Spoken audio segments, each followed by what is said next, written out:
going on, everybody? I'm Harrison Graham. And I'm Chase Sr. We launched a brand new show just a couple of weeks ago here at Chat Sports, and it's called Any Given Thursday. We go live every single Thursday, 5 o'clock Eastern, 2 o'clock Pacific. So the video that you're about to watch aired live on that show. Make sure you subscribe and join us on our main Chat Sports YouTube channel.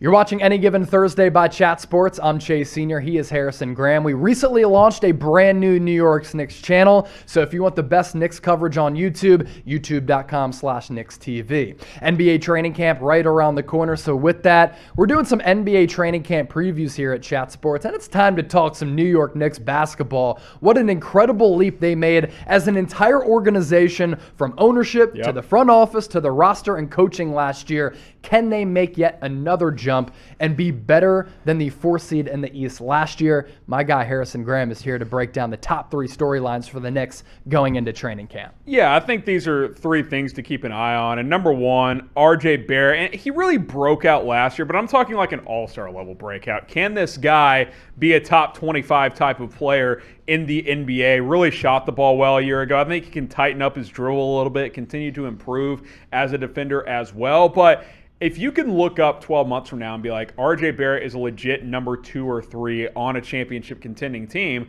then you're in a good position moving forward. So I'm keeping an eye on what RJ Barrett can bring to the table this upcoming season for the New York Knicks. I think that's going to be very, very fascinating as we progress on into training camp and on through the season. Nice leap last year. Can he make another leap? Could he look like, a slightly poor man's 40% three-point guy last year. Yeah, I mean, he shot the ball well. Yeah. I think he can improve as a finisher around the basket, but I like his game. I like where he's heading. Let's see if he can continue to progress for this Knicks team. Can the team progress? Playoffs last year for the first time in 8 years. Can they win a playoff series this year? Pretty disappointing effort against the Hawks in the first round, who obviously made the conference finals, but still. Type Y for yes, type in for no. Will the New York Knicks win a playoff series this upcoming season? Okay, number 2. Can Kemba Walker stay healthy, or at least healthy enough? I think he played like 40 of the 72 games last year, somewhere in that range. No back-to-backs. For the Boston Celtics. Didn't play back-to-backs. I'm not saying he has to play all back-to-backs, but can he play some? Can he give you 65 out of 82? That's kind of what I'm looking for, and can he be healthy come playoff time? Kemba's not Pete Kemba, but he owned Madison Square Garden once upon a time in the Big East tournament about 10, 11 years ago. I think it was 2009, so I guess it's been about 12 years now. But only early 30s. He should not be cooked at this point in his career. I think he can still give you 18 to 20 points, 5 to 6 assists a game. If he's healthy, I think this is the best point guard the Knicks have had in a decade plus. And then number 3, Obi Toppin. Can he actually really be a contributor this year? I'm not saying he never was last year, but top 10, top 5 pick. I can't remember where he went now in the draft. Number 8 overall, 10, I believe. Yep. You're expecting more than what you got a year ago. He balled out in the Summer League. Now, he's going up against a lot of guys that aren't even going to be on NBA rosters. But can he be like 10, 11 points off the bench? Can he play 20 minutes a game and be a real contributor for a team trying to make the playoffs and potentially make some noise? I'm keeping an eye on that. They really need Toppin to hit and be at least a solid player for this team because they have the nice vets. You've got this young nucleus now as well, led by, of course, Julius Randle and RJ Barrett. But those are 3 topics and storylines I'm keeping an eye on as training camp has rolled around. If you want to stay up to date with the Knicks throughout the season, this is the place for you. The link is below, youtube.com/KnicksTV. The latest Knicks news, rumors, and everything in between here on New York Knicks Now. NBA training camps are almost here as we roll along on today's show.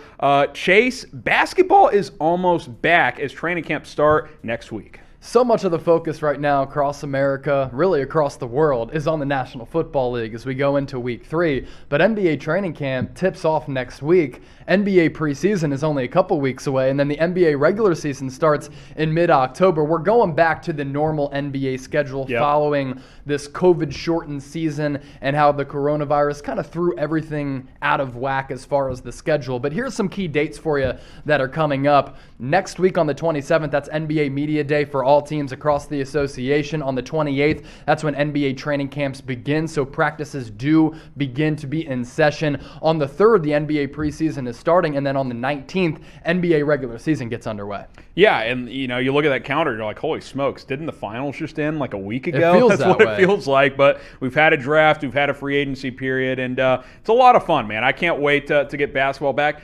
Deep fall is the best time of year because you have the NFL, the NBA, playoff baseball, college football, and even hockey for you hockey fans. It's all happening at once. And that's coming up here in about 6 weeks when all those sports will overlap. It's nice to have the normal calendar back with the NBA. Second short offseason in a row that was shorter because of that. But moving forward, we should be back on the normal calendar, and these players should be able to adjust. And I cannot wait for opening night later in October. If you guys are as ready as we are here at Chat Sports, because hey, more NBA season means more videos for you guys, type me down in the comments. Chase, I'm fired up, man. It's going to be fun. I'm fired up, and I think actually the ratings might improve for the NBA in the playoffs as well as in the NBA Finals once we get back to that normal schedule for the first time in 2 seasons, because 2 years ago we had the NBA bubble, and then it's kind of weird having the NBA Finals in the middle of the summer. Yeah. But when you have it earlier on, I think it's a less busy time on the sporting schedule. Well, I think people are just so comfortable with what they're used to. Yeah. And 2 years ago, the finals are in mid-August. It's like, what? It's very weird. When people NFL ready for is football. ramping up. Yeah, exactly. people are ready for football. So I think the NBA is poised for a big season. I think the playoffs were a ton of fun last year,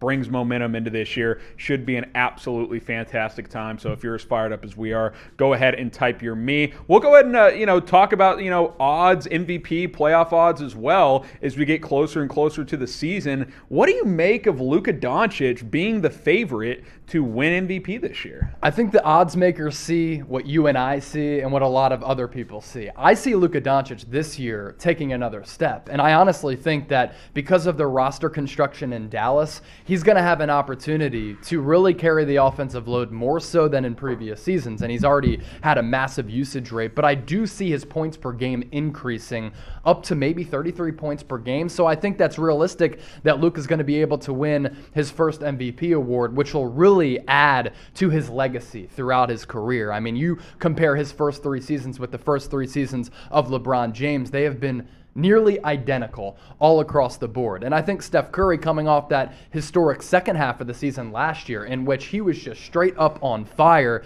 dropping 30, 40-point games any given night. That's why you see him at 5-1 odds. Giannis, he really solidified himself as one of the greatest players in the history of the NBA with how he played in the NBA Finals. His resume of 2 MVPs and a Finals MVP, he could retire tomorrow and go into the Hall of Fame. So him and Michael Jordan, the only players at this point of their respective careers to win an NBA championship, an NBA MVP, a Finals MVP, and Defensive Player. Wow. So that goes to show you the historic proportions in which Giannis is off to in his career. And then if Embiid doesn't get hurt last year with that knee injury, at 7-1 odds, I kind of like the value there because I thought he would have been the MVP if he didn't get hurt. Then, of course, LeBron's always in the mix. Kevin Durant's at in the mix 12-1 as well. A lot of guys at plus 1,200. We just gave the king some props there because he's been doing it for a long time. But then you look at NBA title odds. No surprise at the top 3, Chase. Brooklyn, LA, Milwaukee. Then Golden State at plus 1,100. The Jazz at plus 1,400. I think people forget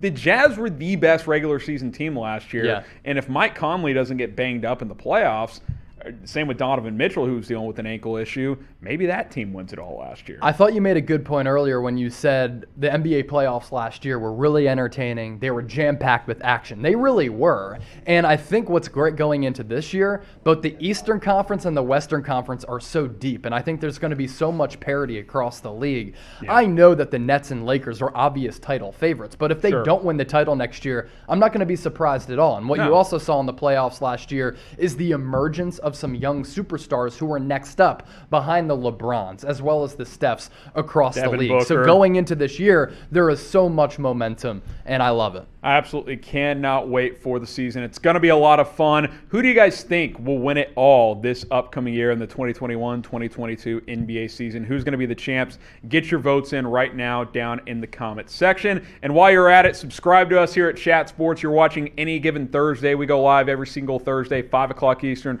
5 o'clock Eastern, 4 o'clock Central Time, 2 o'clock Pacific. So subscribe and join us, youtube.com/chatsportstv. We'll continue to have you guys covered on the NFL, NBA, college football, and everything else in between as well. So go ahead and subscribe.